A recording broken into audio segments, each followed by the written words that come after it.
है पुलिस की आवाज न्यूज, क्राइम का खुलासा। नमस्कार, स्वागत है आप सभी का। आप देख रहे हैं पुलिस की आवाज न्यूज और मैं हूं आपके साथ शालिनी पाठक। चलिए नजर डालते हैं इस वक्त की बड़ी खबर पर। भूमाफिया घोषित होने के डर से खुद ही गिराई अवैध कब्जे की दीवार। भूमाफिया घोषित होने के डर से चंदौसी नगर के एक व्यवसायी ने खुद ही ग्राम पंचायत की जगह पर किए गए अवैध कब्जे को आज जेसीबी चलवाकर गिरवा दिया। बताया जाता है कि तथाकथित व्यवसायी ने ग्राम पंचायत के खाद के गड्ढों की जमीन को अवैध कब्जा कर हथिया लिया था। पूरा मामला जब तहसील प्रशासन को पता चला तो इस पर अधिकारियों ने बड़ी कार्यवाही करते हुए कहा कि वह स्वयं ही अवैध कब्जे हटा ले, अन्यथा प्रशासन की ओर से बड़ी कार्यवाही अमल में लाई जाएगी। जिसके डर से उक्त व्यवसायी ने आज जेसीबी चलवाकर अवैध कब्जे को खुद ही गिरा लिया। इस पूरे घटनाक्रम पर संभल जनपद के चंदौसी तहसील के तहसीलदार ने बातचीत के दौरान बताया कि ग्राम पंचायत की जमीन पर अवैध कब्जे की शिकायत मिली थी, जिसके तहत उन्होंने कार्यवाही करते हुए उक्त व्यवसायी को तहसील की ओर से एक नोटिस पहुंचाया। इसमें साफ कहा गया कि ग्राम पंचायत की खाद के गड्ढों की इस जमीन को वह तुरंत खाली कर दे, अन्यथा बड़ी कार्यवाही अमल में लाई जाएगी और भूमाफिया घोषित होना पड़ेगा। जिसके डर से उक्त व्यवसायी ने आज जेसीबी चलवाकर ग्राम पंचायत की जमीन से अपना कब्जा हटा लिया और दीवार को गिरा दिया। आपका कुछ जगह पे विवाद था जिसको आज आप मेरा कोई विवाद नहीं था। सन 2012 में ये जगह खरीदी गई थी। दलाल ने जितनी जगह पर जहाँ निशान लगाया वहाँ हमने दीवार खिंचवा दी थी। ना हमारा वहाँ पर कोई बना हुआ है, केवल दीवार हमारी बनी हुई है। हम पे फिर तहसीलदार की कोर्ट में मुकदमा चला, उसमें हम पे जुर्माना पड़ा। वो जुर्माना हमने जमा करा दिया, हमने कब्जा हटा लिया। ना हमारे पास कोई ज़मीन है, ना कोई ज़मीन जायदाद है झगड़े की, ना हम झगड़ा किसी से करते हैं, ना हमारा झगड़ा है। तो जैसे कि बताया जा रहा है वो ग्राम समाज की जगह थी, तो उस पर कब्जा हट गया। कब्जा आपने हटा दिया। जैसे कि बताया जा रहा है कि भूमाफिया कार्रवाई आप पर की जा रही है, क्यों की जा रही है?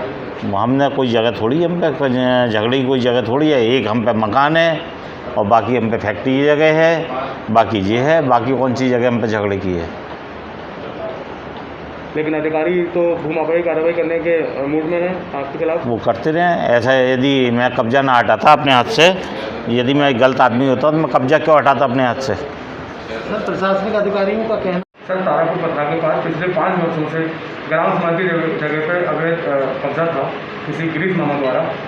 आज वो कब्जा जेसीबी के द्वारा तोड़ा जा रहा है, हटाया जा रहा है उसको। ये किसके आदेश से हटाया गया है और क्या प्रक्रिया है इसकी बताएं। एक्चुअली वहाँ पथरा ग्राम सभा के प्रधान के द्वारा शिकायत की गई थी कि गाटा संख्या 235 है, जो खाद के गड्ढे के रूप में राजस्व अभिलेखों में दर्ज है। उस पर गिरीश मामा के द्वारा लगभग 1 मीटर बढ़ा के बाउंड्री अपनी बना ली गई है और अपना दरवाज़ा भी उस खाद के गड्ढे पर खोल लिया गया है। इसके संबंध में धारा 67 के अंतर्गत बेदखली का वाद तहसीलदार न्यायालय में विचाराधीन था।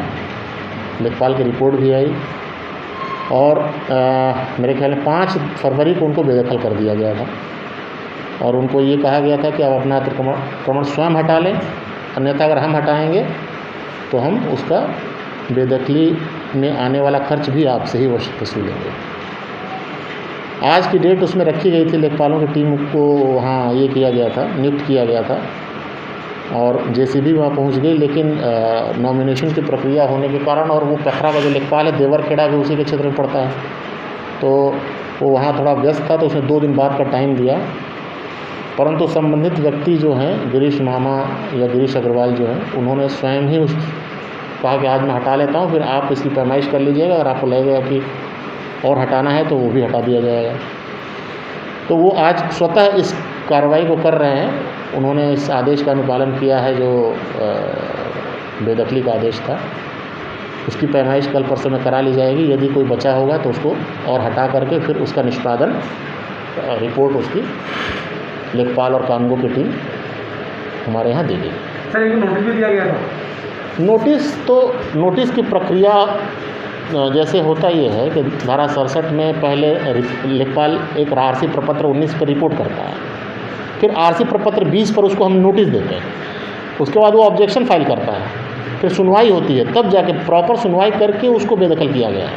सर इसमें कुछ जुर्माना ही पड़ा है लोगों पे? हाँ, जुर्माना ही पड़ा है। जुर्माना तो उनसे वसूल कर लिया अमीन ने हमारा। कितना? जुर्माना उसमें करीब 30,000 रुपये वसूल किया। 1 मीटर 60 बाई 1 मीटर का करीब था, 60 एयर का करीब समझ लीजिए। तो उसका 27-30,000 रुपये जुर्माना निष्पादन शुल्क वगैरह लेकर के वो वसूली हो गई उसकी, वो जमा है। सर जिस संपत्ति पे अवैध कब्जे की बात की जा रही है सर, उसकी अनुमानित लागत क्या होगी? ऐसा है कि वो खाद का गड्ढा है, उसकी लागत तो हम लगा ही नहीं सकते। इनफैक्ट वो खाद का गड्ढा है, उसकी कोई लागत नहीं हो सकती। नहीं, जैसे कि अवैध कब्जा किया गया, यदि इसे बेचा जाता तो कितनी कीमत इसकी होती? जैसे जो इनकी मानसिकता थी कब्जे की नीयत से, तो क्या माना जाएगा? नहीं, जो सर्किल रेट है उस जगह का, उस एरिया का, वो अगर हम उसको बेच तो रहे नहीं हैं, उसको जुर्माना, कब्ज़ा हटा के जुर्माना ही ले रहे हैं उससे। नहीं, जैसे जिन लोगों ने कब्जा किया है वही उसको बेच देते तो सरकार को कितनी हानि होती? नहीं, हानि होती, लेकिन इसीलिए तो उनको बेदखल किया गया ना। कीमती है ज़मीन, ऑन हाईवे है, हाईवे का जो सर्किल रेट है वो सर्किल रेट उसका भी है। आपका ये कहना है कि बेशकीमती ज़मीन है इसमें? बेशकीमती ज़मीन है। ज़मीन तो वो अगर पूरी की पूरी, अगर पूरे पे वो कब्जा कर लेता है, क्योंकि वो सड़क से बिल्कुल लगा हुआ जो एरिया है पूरा का पूरा। उसके पहले भी लोगों को, करीब 12 लोगों को और नोटिस दी गई है, उनकी सुनवाई चल रही है, उनकी बेदखली नहीं हो पाई है। वो खलिहान, उस खलिहान और खाद गड्ढा लगा है। उसके पहले खलिहान के तमाम एरिया है जिस पर कि पुराने ज़माने में पट्टे बताए जाते हैं, क्योंकि जो क्लिष्ट प्रक्रिया है, इन्होंने ज़मीन खरीदी थी और सामने आसान सा था, उसमें एक पट्टा दिखाते हैं, वो उसकी जांच चल रही है, उसमें आपत्ति उनकी आ गई, उसको भी बेदखल किया जाएगा नियमानुसार। तो ये हाईवे पे यहाँ पर पथरा में काफ़ी ज़मीन जो है वो सरकारी है, जिस पर लोगों ने कब्जे किए हुए हैं। उनमें 1 बाय 1 सबको हटाया जाएगा, इसके बाद उनकी ही बारी है।